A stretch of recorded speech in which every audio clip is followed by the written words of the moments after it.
Welcome to the Answers for Elders radio show. Meet the trusted experts who will give you straight answers and will help guide you on the path of later life care.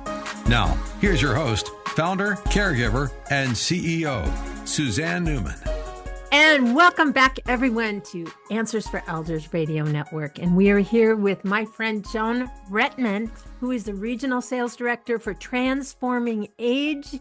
And Transforming Age is an amazing organization. And for those of you interested, you can go to transformingage.org and learn more about this amazing organization that has housing options for seniors all across the USA. And Joan, I am very interested in, we talked about senior living just in general, as far as just over 55. So let's say somebody comes into independent living in a retirement community. What does it offer?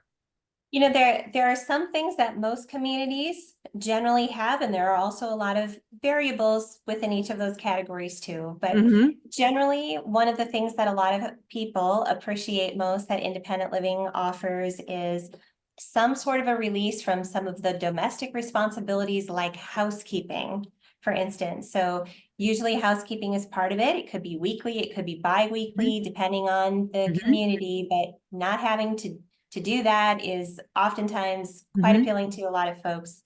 Of course, exterior maintenance goes away, all of those things. There's always a meal plan. So it's not surprising that food is oftentimes towards the top of the list of what a lot of people want to check out before making a decision to move in a community. There are various meal plans that are offered. Sometimes it might be one meal a day included. It could be potentially up to all three. You'll want to ask the communities that you're considering to see what might be most important to you there. The third key area would be in terms of the activities that are offered or lifestyle events that are offered in a community. So that might be lectures, seminars, fitness classes, those kinds of things. So that's always important when you're checking out communities, get a calendar of events, attend some and see what they're like. And you know, Joan, you bring up a good point, because a husband and wife, husband might need care. Wife is still completely independent. There's an option for them to go into a community, depending on the different types of communities out there. But wife could live completely independently, find other people in a community that are also living independently, have their own lifestyle that is great for them, and husband still can get care. And that's, I think, one of the biggest draws for someone to move in independent living. Wouldn't you say? Oh, absolutely. So, and yes, sometimes that's the very reason or the trigger, if you will, the defining moment on how you know when it's time, because that's the biggest question of them all is, how do I know it's the right time for me? And sometimes that's the answer. Yeah, I have a friend that's my age, same age as me. She's married to a man that's 12 years older, and he is starting to definitely have some issues. And we had this long conversation about, you know, what are their options when they sell this multi-million-dollar house that they're living in? And it's a real challenge for someone that's independent. Like, I don't want to go live in an old folks home, right? So they have an opportunity to move in to maybe a community that has a real active, independent living lifestyle, you know, and still get the care for a spouse. Yeah, that's great.